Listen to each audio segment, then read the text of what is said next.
Assalamualaikum warahmatullahi wabarakatuh.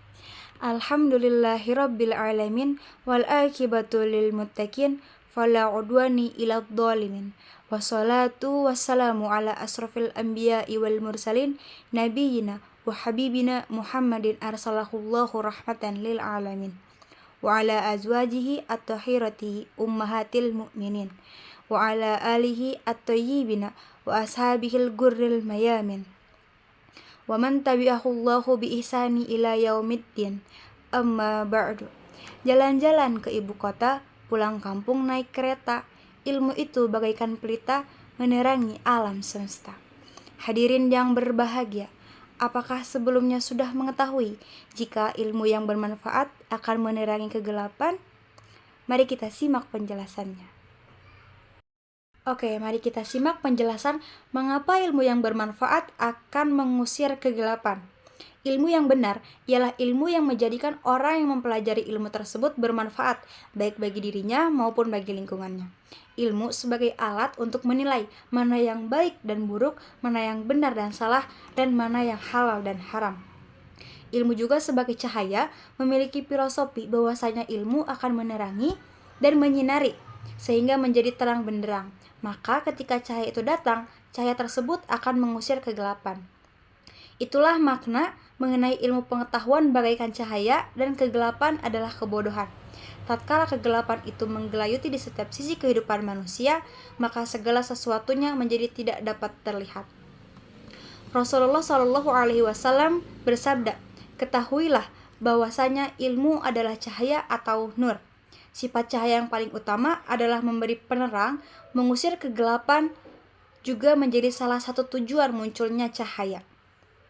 Maka ilmu yang benar akan menjadi cahaya yang mengusir kegelapan sekaligus menunjukkan arah kebaikan.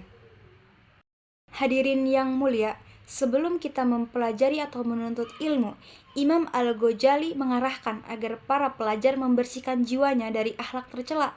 Mengapa demikian? Sebab ilmu merupakan ibadah kalbu dan salah satu bentuk pendekatan batin kepada Allah Subhanahu wa Ta'ala. Sebagai contoh, sholat menjadi tidak sah apabila kita tidak membersihkan diri dan hadas dari kotoran. Demikian juga ibadah batin dan pembangunan kalbu dengan ilmu akan selalu gagal jika berbagai perilaku buruk dan akhlak tercela tidak dibersihkan. Sebab kalbu yang sehat akan menjamin keselamatan manusia, sedangkan kalbu yang sakit akan menjerumuskannya pada kehancuran yang abadi. Sebagaimana ungkapan dari Imam Asy-Syafi'i, beliau berkata, al-ilmu nurun wa nurullahi la yahdi lil 'asi. Ilmu itu cahaya, dan cahaya Allah tidak diberikan kepada orang yang berdosa atau bermaksiat. Beliau menjelaskan makna dari nasihat kaum bijak pandai bahwa kami mempelajari ilmu bukan karena Allah, maka ilmu itu pun enggan, kecuali harus diniatkan karena Allah. Ini membuktikan bahwa ilmu tidak mau membuka hakikat dirinya kepada manusia atau kepada kami, namun yang sampai kepada kami hanyalah lafaz-lafaznya.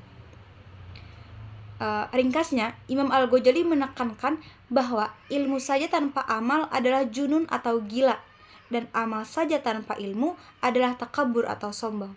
Junun berarti berjuang berdasarkan tujuan yang salah. Selain sebagai amalan ibadah, maka mencari ilmu harus didasari atas niat yang benar dan ditunjukkan untuk memperoleh manfaat di akhirat kelak.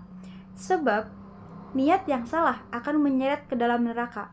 Rasulullah Shallallahu Alaihi Wasallam bersabda, janganlah kamu mempelajari ilmu untuk tujuan berkompetisi atau menyaingi ulama, mengolok-olok orang bodoh, dan mendapatkan simpati dari manusia. Barang siapa berbuat demikian, maka sungguh mereka kelak berada di neraka. Hadis riwayat Ibnu Majah. Diawali dengan niat yang benar, maka bertambahlah kualitas hidayah Allah pada diri setiap ilmuwan. Barang siapa bertambah ilmunya tapi tidak bertambah kualitas hidayahnya, niscaya ia hanya semakin jauh dari Allah. Demikian nasihat kaum bijak.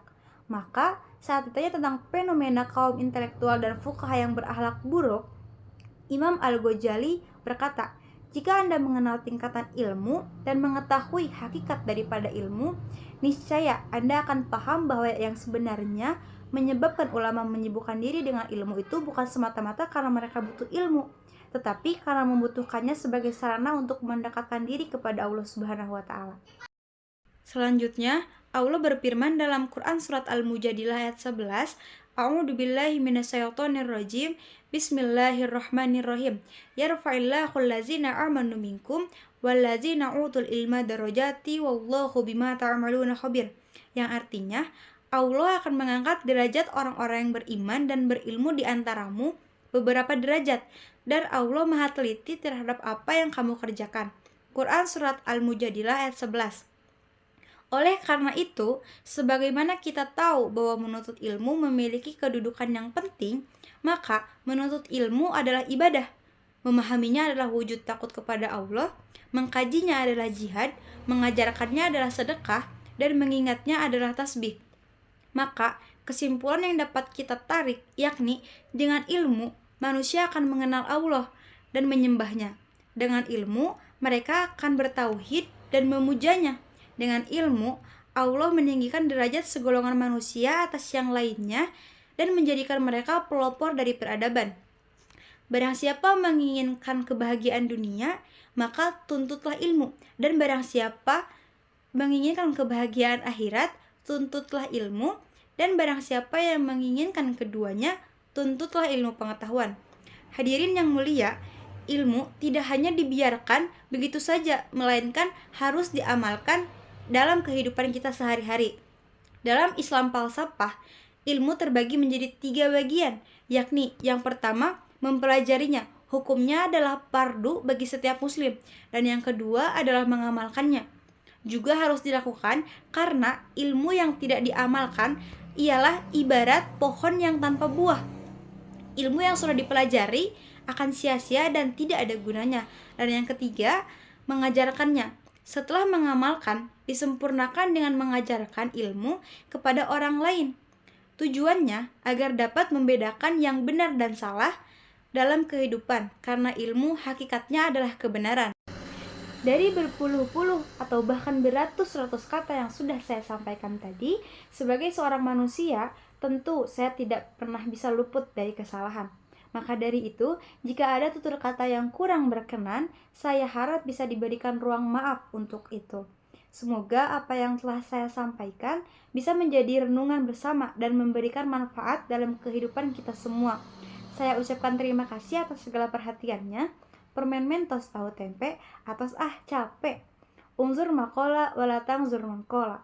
Wassalamualaikum warahmatullahi wabarakatuh.